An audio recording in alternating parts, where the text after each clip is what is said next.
Hello everyone. Today we will discuss difference between partnership and company. हमने partnership का chapter किया था, हमने कंपनी का चैप्टर किया, कंपनी के बारे में रीड किया, कंपनी या फिर जॉइंट स्टॉक कंपनी. पार्टनरशिप क्या होता है?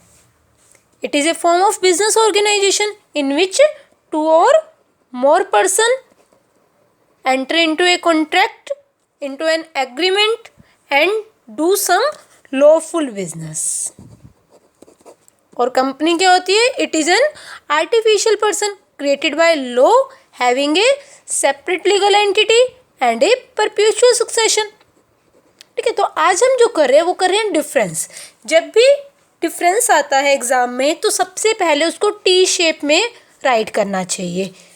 ओके, और बेसिस ज़रूर राइट करने हैं. ये नहीं कि पहले पार्टनरशिप के बारे में सारा लिख दो कि पार्टनरशिप का मीनिंग ये है, इतने मेंबर्स होते हैं, लाइबिलिटी के बारे में, फिर उसके बाद कंपनी के बारे में सारा ऐसे लिख दो. नहीं, ऐसे नहीं करना. डिफरेंस जब भी आ जाए तो उसे टी शेप में बनाया जाता है, यानी कि वर्टिकल. तो सबसे पहले बेसिस लिखा जाता है, फिर कंपनी और पार्टनरशिप में डिफरेंस बताना है. ओके, तो बेसिस में फर्स्ट पॉइंट आ जाता है मीनिंग. फर्स्ट पॉइंट क्या आ जाएगा? मीनिंग. तो कंपनी क्या होती है? It is a artificial person created by law having separate legal entity and perpetual succession. पता ही है आपको मीनिंग तो. और पार्टनरशिप क्या होता है? Where 2 or more person enter into an agreement to do lawful business. वो क्या होगी? पार्टनरशिप होगी. तो एक डिफरेंस तो किसके बेस पे हो गया? मीनिंग के बेस पे. उसके बाद सेकंड बेस आता है एक्ट. सेकंड बेसिस क्या आ जाता है? एक्ट. तो जो कंपनी है वो किस एक्ट के अंडर आती है? Company act 2013. पहले कौन सा था? Company act 1956. और जो पार्टनरशिप है वो किस एक्ट के अंडर कंट्रोल की जाती है? Partnership act 1932. Partnership act 1932. उसके बाद आता है हमारा थर्ड पॉइंट. क्या बेसिस है? रजिस्ट्रेशन.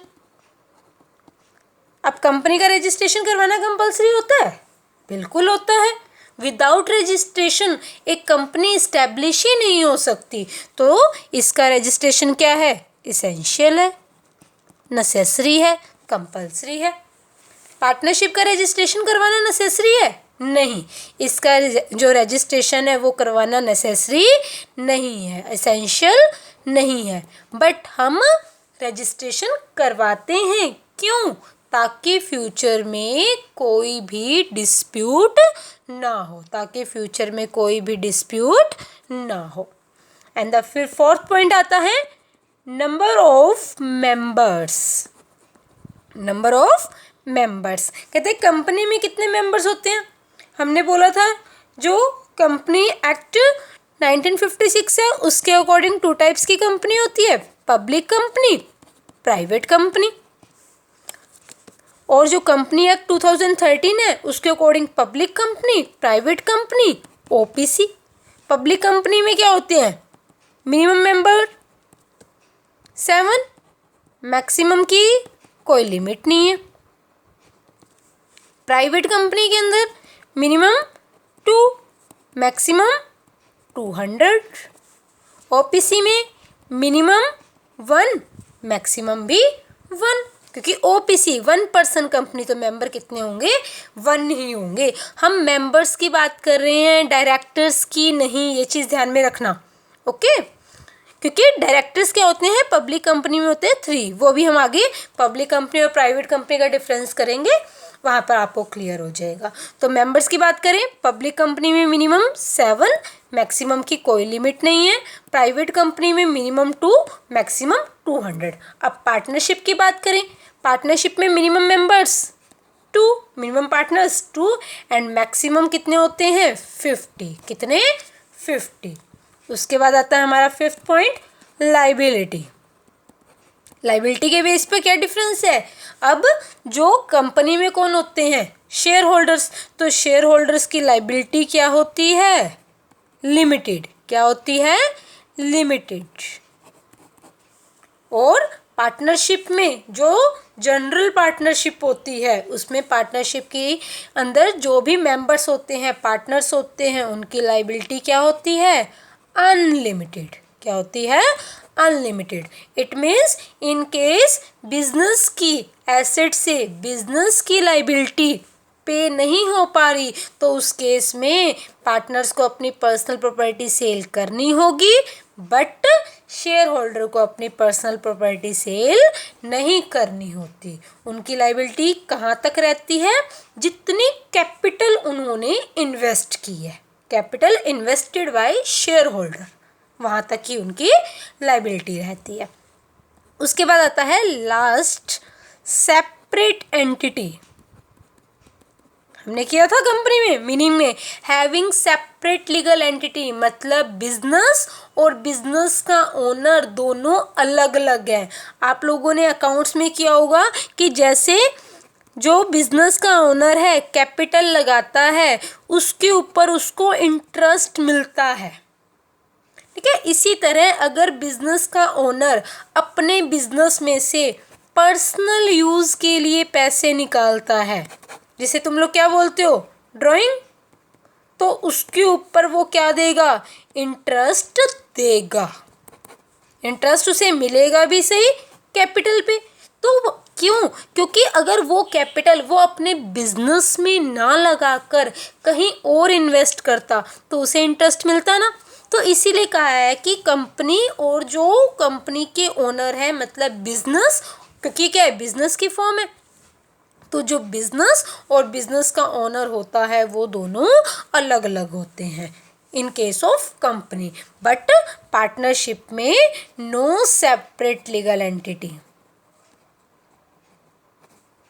दोनों सेम ट्रीट किए जाते हैं। इट मीन्स कंपनी के अंदर तो जो भी एसेट होती है वो कंपनी के नेम से होती है, जो भी एसेट परचेज की जाती है वो कंपनी के नेम से की जाती है, but in case of partnership assets जो होंगी वो पार्टनर के नेम से होती हैं, दोनों सेम होते हैं। ओके, क्या किया हमने, फर्स्ट मीनिंग सिंपल सा था, आप लोगों को आता ही होगा। उसके बाद ये 2013 एक्ट के अंडर आ जाता है, ये 1932 के अंडर आ जाता है। इसका रजिस्ट्रेशन करवाना कंपल्सरी होता है और कॉम्प्लेक्स भी है। एक पॉइंट और भी बन सकता है, फॉर्मेशन, इसकी फॉर्मेशन क्या है, टिपिकल है, डिफ़िकल्ट है, पार्टनरशिप की फॉर्मेशन ईजी है। इसका रजिस्ट्रेशन का प्रोसेस भी काफ़ी लंबा नहीं है। Number of members, public company minimum 7, maximum की कोई लिमिट नहीं है, प्राइवेट के अंदर minimum 2, maximum 200, but in case of partnership minimum partners are 2 and the maximum limit of partners is 50 and the liability is limited in case of company, and in case of partnership liability of partners are unlimited. Separate legal entity, both are separate, business and businessman, but in case of partnership there is no separate legal entity, no separate legal existence भी आप लोग कह सकते हो। Okay, आया समझ। उसके बाद आ जाता है हमारा नेक्स्ट, ये तो था पार्टनरशिप और कंपनी में डिफरेंस। अब जो हम करेंगे वो है डिफरेंस किस में, difference between public company and private company. 2 types की कंपनी की थी अकॉर्डिंग टू 1956, प्राइवेट कंपनी होती है और पब्लिक कंपनी होती है। तो अभी आपको बताया कि डिफरेंस आ जाए तो हम उसे किस शेप में लिखते हैं, टी शेप में, vertically. Basis private company, public company. Okay, first point member से स्टार्ट करते हैं। प्राइवेट कंपनी में मिनिमम कितने होते हैं, अभी बताया 2, मैक्सिमम 200, पब्लिक के अंदर मिनिमम 7, मैक्सिमम की नो लिमिट। ओके, उसके बाद आता है सेकंड, नेम। सेकंड क्या आ जाता है? नेम। कि प्राइवेट कंपनी के साथ नेसेसरी होता है किस वर्ड को ऐड करना? Private limited. किस वर्ड को ऐड करना? Private limited. और पब्लिक कंपनी में क्या वर्ड ऐड किया जाता है? लिमिटेड। क्या वर्ड? लिमिटेड। ओके, ये मैंने शॉर्ट में लिख दिया, वैसे ये होता है लिमिटेड। इसमें भी प्राइवेट लिमिटेड। ओके, उसके बाद आता है हमारा third point, number of directors. Number of directors. जो प्राइवेट कंपनी होती है उसमें मिनिमम डायरेक्टर होते हैं 2। कितने होते हैं? 2। और मैक्सिमम होते हैं 15। कितने होते हैं? 15। जो पब्लिक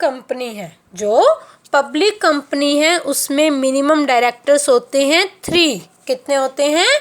3। और मैक्सिमम डायरेक्टर्स कितने होते हैं? 15।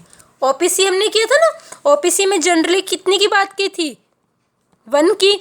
बट इन केस हम अप टू 15 अपॉइंट कर सकते हैं। तो मैक्सिमम की लिमिट जो है ना वो तीनों में सेम है, चाहे तो वो प्राइवेट कंपनी है, चाहे वो पब्लिक कंपनी है, चाहे फिर वो ओपीसी है। मिनिमम 2 होंगे प्राइवेट में, ध्यान रखना इंपॉर्टेंट है। ये जो पॉइंट्स है ना, मेंबर्स की बात की जाए, डायरेक्टर्स की बात की जाए, ये सिर्फ आपकी इस क्लास में ही नहीं, +1 में ही नहीं, फ्यूचर में भी कोई भी आप कॉम्पिटिटिव एग्जाम्स दोगे ना तो वहाँ भी ये सब चीज़ें पूछी जाती हैं कि एक्ट कौन सा है, रजिस्ट्रेशन वगैरह, ये सारी चीज़ें पूछी जाती हैं।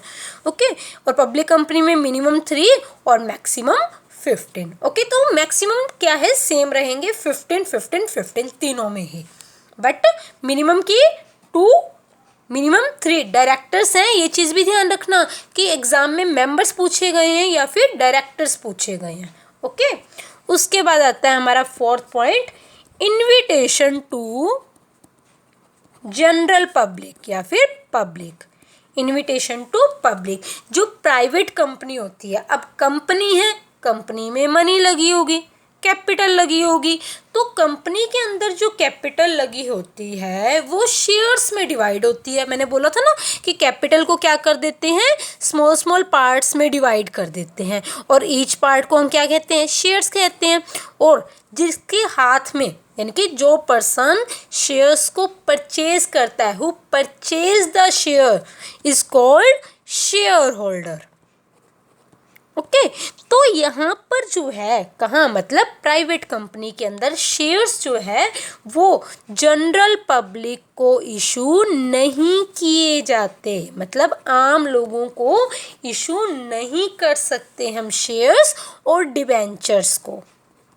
ओके, मतलब जो हमारे जान पहचान के होंगे, जो कंपनी के जान पहचान के लोग होंगे ना, उनके नॉन में उनके कोई रिलेटिव होंगे, उनके कोई फ्रेंड्स होंगे, उन्हीं को ही कंपनी शेयर इशू करेगी। Okay, but in case of public company जो शेयर्स हैं वो इशू किए जाते हैं जनरल पब्लिक को। मतलब क्या करेगी कंपनी? प्रोस्पेक्टस इशू कर देती है, न्यूज़पेपर में एडवर्टीजमेंट दे देती है, और जो विलिंग हो वो अप्लाई कर सकता है शेयर परचेज करने के लिए। उसके बाद आता है हमारा fifth point, transfer of shares. वही वाली कंडीशंस आ रही है जो पब्लिक कंपनी और प्राइवेट कंपनी वाली की थी ना हमने, कि किस बेस पे पता चलता है कि कंपनी प्राइवेट है और किस बेस पे चलता है पता कि कंपनी पब्लिक है। तो प्राइवेट कंपनी के अंदर जो प्राइवेट प्लेसमेंट हो रही है, मतलब जो शेयर्स इशू किए जा रहे हैं वो अपने रिलेटिव को, फ्रेंड्स को इशू किए जा रहे हैं, तो उनको फ्रीडम नहीं होती, वो अपने शेयर्स दूसरों को नहीं दे सकते, वो अपने शेयर्स दूसरों को नहीं दे सकते। But in case of public company उनके ऊपर कोई रिस्ट्रिक्शन ही नहीं होती, मतलब वो अपने shares without consent of other members transfer कर सकते हैं, कोई उन्हें नहीं रोक सकता। ओके, देन आता है 6 पॉइंट, कैपिटल। इसमें मिनिमम पेड अप कैपिटल कितनी थी? 1 लाख, और पब्लिक में 5 lakh. And the last, index of members. Index समझते हो ना, आपकी बुक में भी होता है, सारे चैप्टर्स की डिटेल लिखी होती है ना कि कौन सा चैप्टर कौन से नंबर पे है, ताकि आप लोगों को इजी हो जाए कोई भी चैप्टर रीड करने में। इसी तरह कंपनी के अंदर भी इंडेक्स बनता है, और वो इंडेक्स बनता है किसका? मेंबर्स का। किसका? मेंबर्स का। तो प्राइवेट कंपनी के अंदर क्योंकि लिमिटेड से होते हैं लोग, तो उसके अंदर इंडेक्स बनाना नेसेसरी नहीं है, इंडेक्स को प्रिपेयर करना नेसेसरी नहीं है। Okay, but in case of public company, क्योंकि मिनिमम 7 है और मैक्सिमम की कोई लिमिट ही नहीं है, तो इफ जो नंबर ऑफ मेंबर्स हैं वो 50 से ज़्यादा है, अगर मेंबर्स 50 से ज़्यादा है तो पब्लिक कंपनी के लिए नेसेसरी हो जाता है क्या? इंडेक्स बनाना। अगर मेंबर 50 से ज़्यादा हो तो पब्लिक कंपनी के लिए नेसेसरी हो जाता है इंडेक्स प्रिपेयर करना मेंबर्स का, कि हमारी कंपनी में कौन कौन से मेंबर्स हैं, उनका क्या एड्रेस है, ये सब चीज़ें मेंशन होती है। आया समझ? क्या किया हमने? प्राइवेट कंपनी और पब्लिक कंपनी, मेंबर्स की बात की, इसमें मिनिमम 2 मैक्सिमम 200, इसमें मिनिमम 7 मैक्सिमम की कोई लिमिट नहीं। प्राइवेट कंपनी में प्राइवेट लिमिटेड वर्ड ऐड किया जाता है और पब्लिक कंपनी के लिए limited word. Number of directors private company में 2 होते हैं और पब्लिक कंपनी में 3 होते हैं, मैक्सिमम दोनों में ही 15 होते हैं। इनविटेशन टू पब्लिक, जो प्राइवेट कंपनी है वो जनरल पब्लिक को शेयर्स के लिए इनवाइट नहीं कर सकती, उनको इशू नहीं कर सकती। वो किसको करेगी? अपने फ्रेंड्स को, अपने रिलेटिव्स को। But in case of public company, shares are issued to general public through prospectus. Then transfer of share, इनको क्या है? फ्रीडम नहीं होती, ये अपने शेयर्स को ट्रांसफ़र नहीं कर सकते। But in case of public company share can be transferred easily because there is no restriction, no boundation. Capital minimum 1 lakh and minimum 5 lakh. Index of members is prepare करना नेसेसरी नहीं होता in case of private company, but in public company if the members are exceeding 50 then it is necessary for public company to prepare the index of their members. in case अगर 50 से ज़्यादा है, 50 से ज़्यादा है members, तो उनके लिए इंडेक्स बनाना कंपल्सरी है। तो आज की जो वीडियो थी उसमें हमने डिफरेंस किया पार्टनरशिप में और कंपनी में, और पब्लिक कंपनी और प्राइवेट कंपनी में। ये लास्ट टॉपिक था जॉइंट स्टॉक कंपनी का। आई होप आपको समझ में आ गया होगा अच्छे से। Thank you, have a nice day.